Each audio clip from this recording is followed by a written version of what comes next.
Selamat pagi, sahabat sukses sekalian. Di episode kali ini, saya akan menyampaikan sharing 5 rahasia ASN halal berbisnis.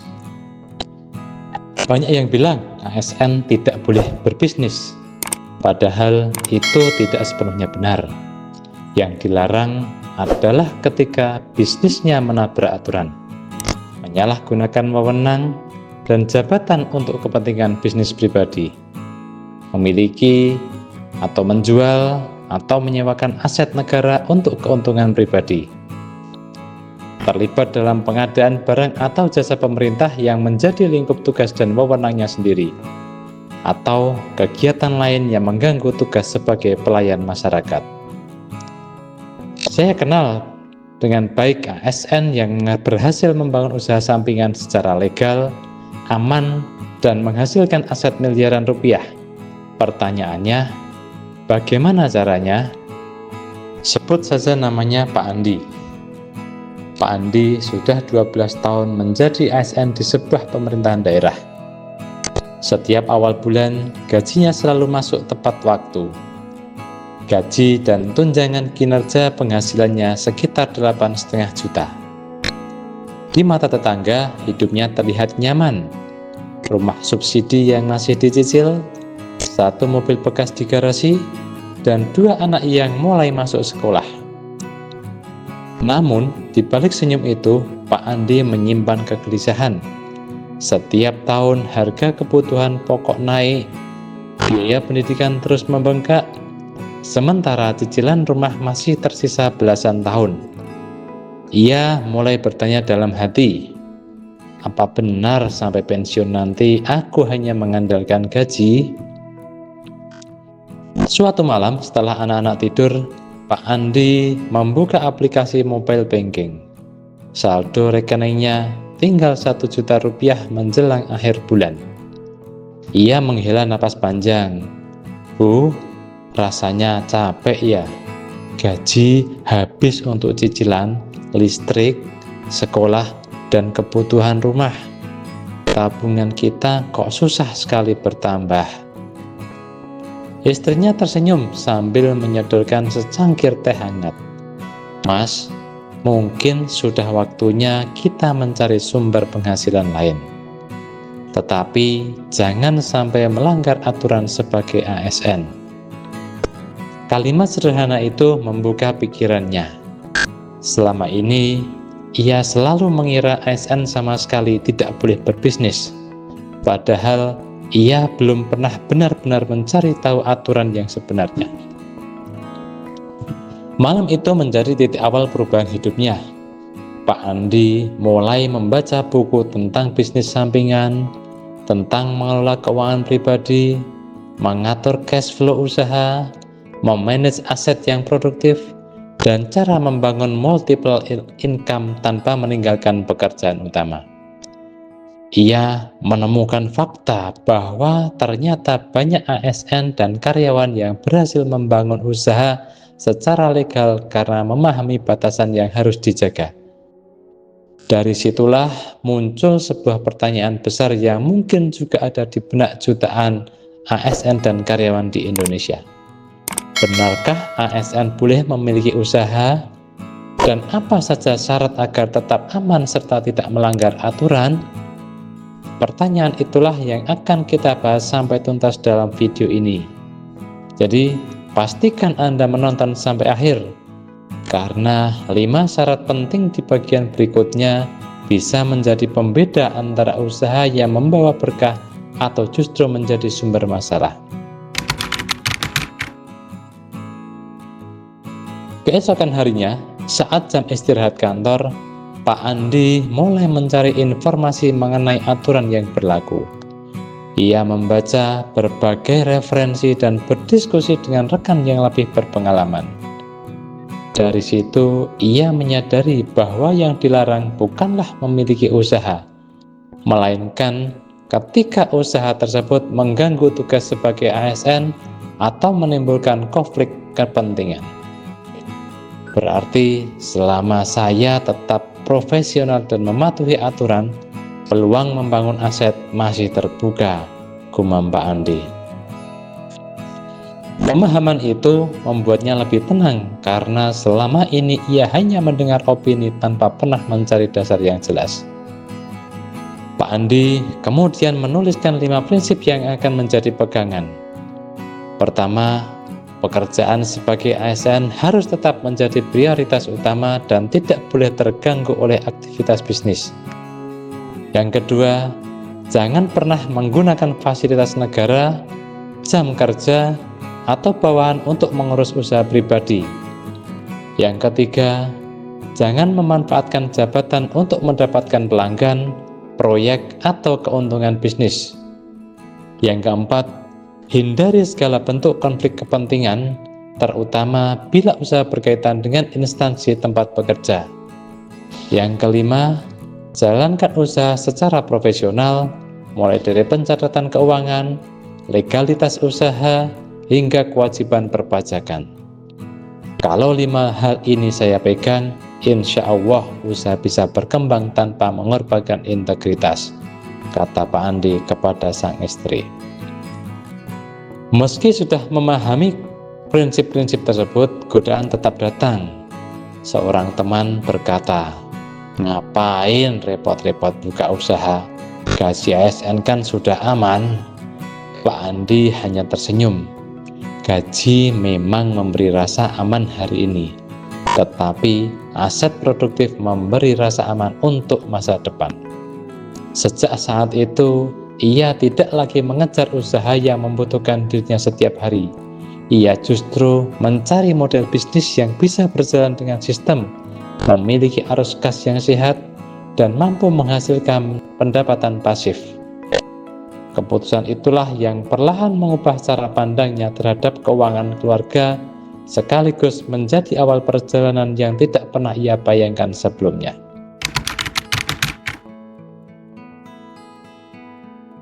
Setelah memahami aturan, Pak Andi tidak langsung mengeluarkan modal.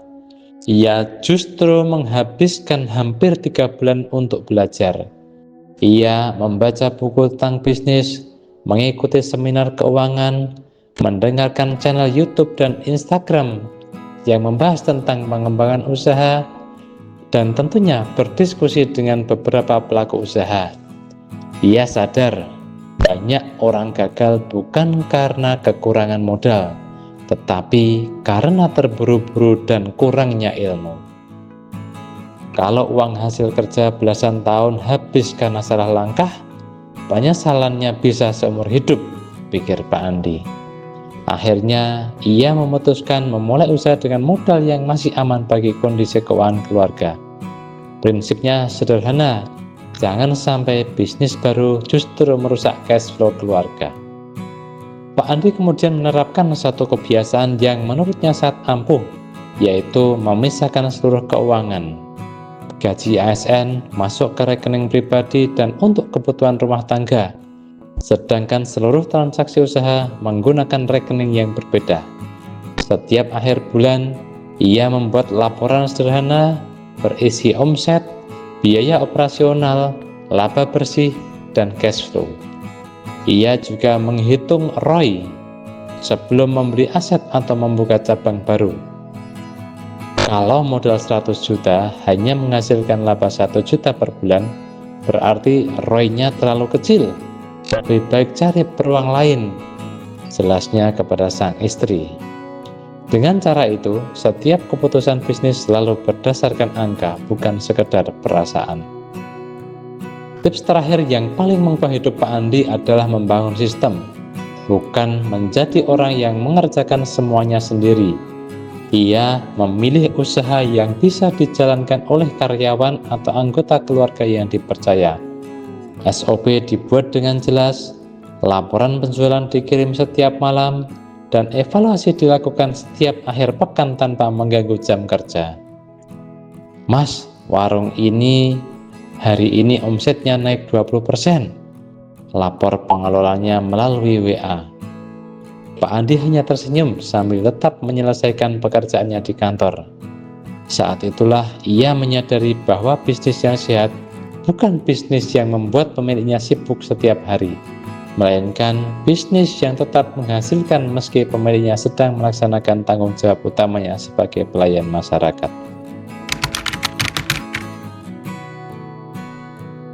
4 tahun berlalu, usaha yang dirintis Pak Andi berkembang di luar dugaannya. Warung kopi yang awalnya hanya 1 gerai, kini menjadi 3 cabang dengan pengelola yang berbeda. Selain itu, ia juga sudah memiliki 2 kios yang disewakan sehingga setiap bulan memperoleh pasif income yang cukup untuk menutup cicilan rumah dan biaya sekolah anak. Kondisi cash flow keluarganya jauh lebih sehat dibanding beberapa tahun sebelumnya. Untuk pertama kalinya, ia tidak lagi merasa cemas setiap menjelang akhir bulan. Namun, justru ketika usahanya sedang berada di puncak, ujian terbesar datang menghampiri. Suatu sore, seorang kenalan mendatanginya. "Pak Andi, ada proyek pengadaan di instansi sebelah. Kalau perusahaan Bapak yang ikut, peluang menangnya besar. Bapak kan banyak kenalan di pemerintahan." Pak Andi terdiam beberapa saat. Nilai proyek itu mencapai miliaran rupiah. Keuntungannya jauh lebih besar daripada laba usahanya selama setahun. Sang kenalan kembali membujuk. "Kesempatan ini belum tentu datang 2 kali." Pak Andi menarik napas panjang lalu menjawab tegas, "Maaf Pak, saya tidak mau mencampurkan jabatan dengan bisnis. Saya membangun usaha ini untuk masa depan keluarga, bukan untuk mengambil jalan pintas." Keputusan itu membuat beberapa orang menganggap Pak Andi terlalu idealis. Bahkan ada yang berkata, "Sayang sekali, uang sebanyak itu kok dilepas begitu saja." Namun, beberapa bulan kemudian kabar mengejutkan muncul. Proyek tersebut diperiksa oleh aparat karena diduga terjadi pelanggaran dan konflik kepentingan. Beberapa pihak harus menjalani proses hukum dan nama mereka menjadi sorotan. Pak Andi hanya bisa bersyukur karena memilih menolak sejak awal.